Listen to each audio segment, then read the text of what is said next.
there, this is Sara Oehler with Softflex Company. Today I'm going to talk to you a little bit about the basics of using beading wire on a knitting spool. These are the knitting spools that we carry on our website currently. We have a 3-peg, a 4-peg, and a 5-peg. Each knitting spool comes with a stylus, which when I get started you'll see why that is a useful tool. And when I talk about the pegs, you can see them lined up evenly at the very top of the spool. There's a hole that goes down the center, and that's actually where the wire that's woven will reside, and it will come out the bottom. So the reason why there are different quantities of pegs on a knitting spool is that's going to give you a thinner or thicker design. So for example, this design here was done on a 3-peg knitting spool. This design here was done on a 4-peg knitting spool. And then this design here was done on a 5-peg knitting spool. So you can see as you progressively have more pegs, the weave itself is going to get thicker and thicker as well. Another variation is that there are different types of knitting that you can do on the knitting spool.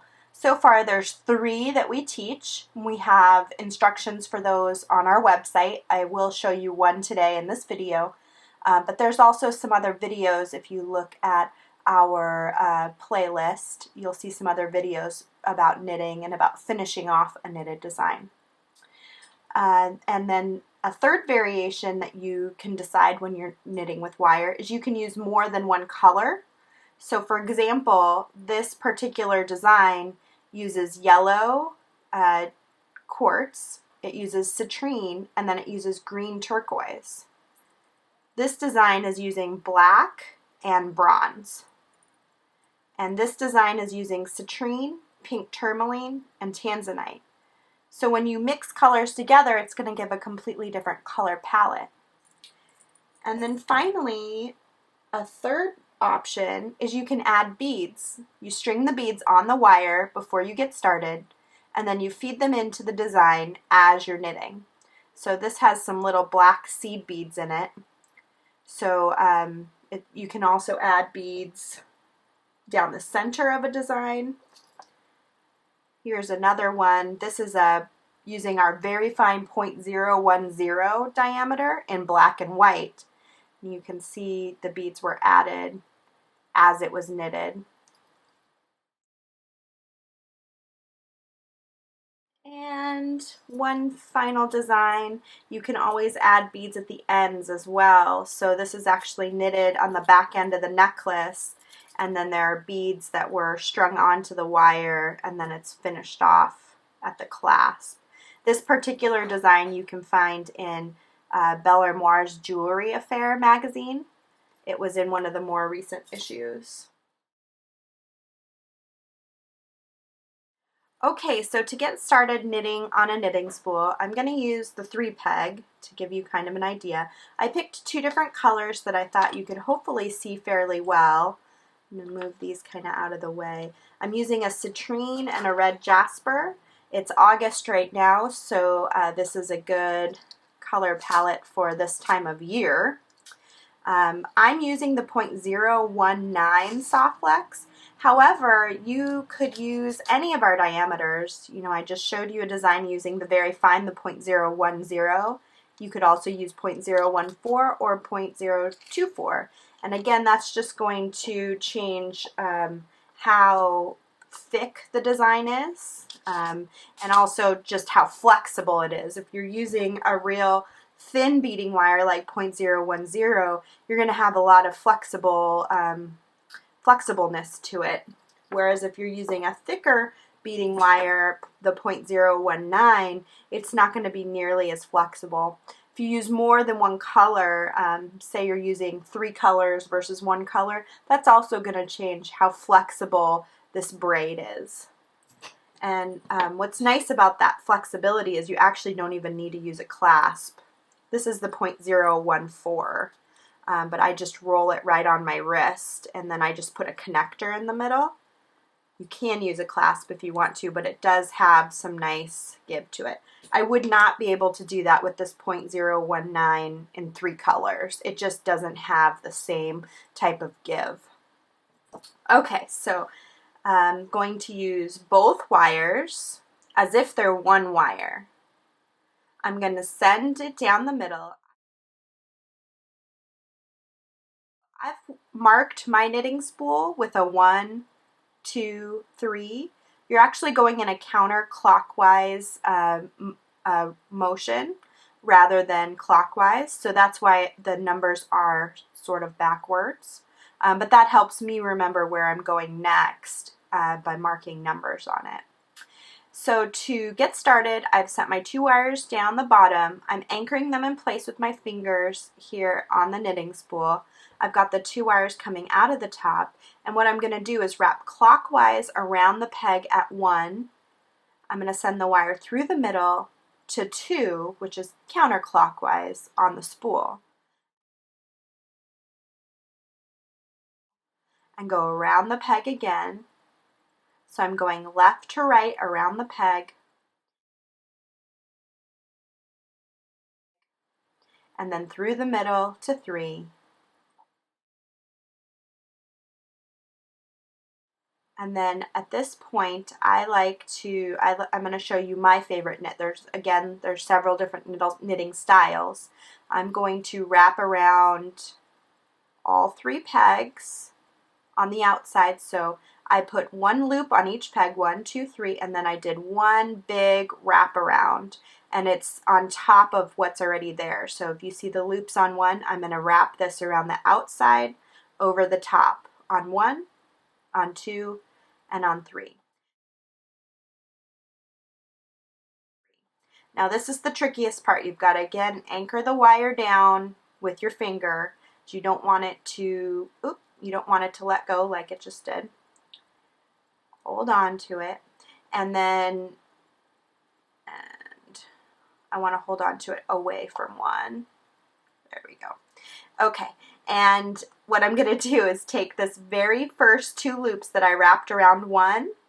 I'm going to take those and I'm just going to gently give a little bit from the bottom. I'm going to gently pull those 2 up and over the top 2 into the middle. And then I can gently tug from the bottom, and then it's officially anchored onto the peg, so I don't have to worry as much about losing.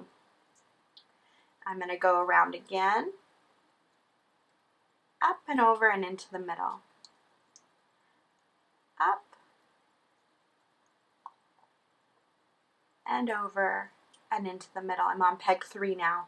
You can see I'm turning the knitting spool so the peg I'm working on is facing me. I'm going to go around the outside, take the bottom 2 loops up and over and into the middle. And you'll see every turn I'm actually gently tugging from the bottom. So I'm grabbing these 2 wires at the bottom, pulling them up over the top 2 wires on the peg and into the middle, and then gently tugging from the bottom, and that's pulling that knit down the center. Eventually what's going to happen is this is going to come out of the bottom, and at the length I want, I'll go ahead and remove this from the knitting spool. So let me get a few more on here, and then we'll go through removing it so you can kind of see what that looks like. Okay, so when I'm ready to remove it, obviously I would want a good length if I'm doing a bracelet or a necklace. But when I feel like it's the right length, I'm going to go ahead and leave several inches on the spool of the free wire. Cut these off. And what I like to do, we'll even these out so they're the same length.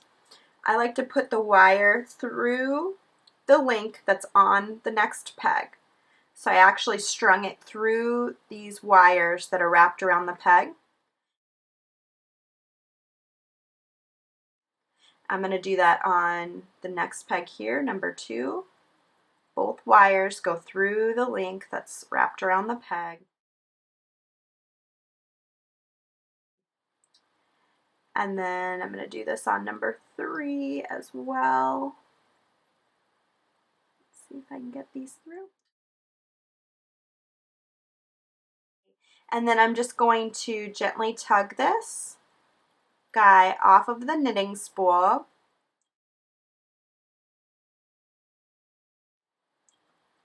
And obviously, like I said, I'd have a much longer length normally. And then all you do is pull on this, and what that does is sort of cinch it down. Now there's always like a little bit of wire that doesn't look perfect at the ends. You'll see the two ends look kind of different. That's why you'll often see that I've used a cone. So like for instance, this one, I actually crimped the wire to a piece of craft wire, and then I pulled the craft wire through and I wire wrapped it to the clasp. This one, I actually took the wire through the cone and then into a crimp tube, attached to my connector, went back into the crimp tube and crimped it. So that's a very different approach. And then of course we talked about this one where I actually took the wire straight through some beads and then crimped down at the bottom. And this one you can see I actually even left it exposed. Even though the two ends aren't perfect, I always feel like handmade is never really perfect and it's not meant to be. So sometimes having a little bit of a variation is a-okay with me. So that should give you kind of an idea of what it looks like to knit on a knitting spool. I love knitting on a knitting spool. I do it pretty often. It makes really unique, fun designs.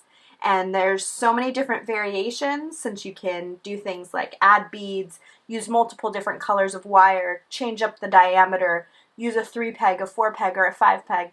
3 different styles of knitting, as you can tell, you know, if you're a math genius. That's a lot of different variations that you can do with the knitting spools. And so I've enjoyed really experimenting with them, and I hope that you will enjoy it too. If you have any questions, you're always welcome to visit our website and click on Ask Sara to email me anytime, or you can leave comments here. I do answer the comments. If you liked this video, please do subscribe to our YouTube page. That will give you an opportunity to see our new video each week first, and we'll keep you posted with notifications anytime we upload a new video. So if you'd like to visit our website and learn more about these products, please stop by www.softluxcompany.com.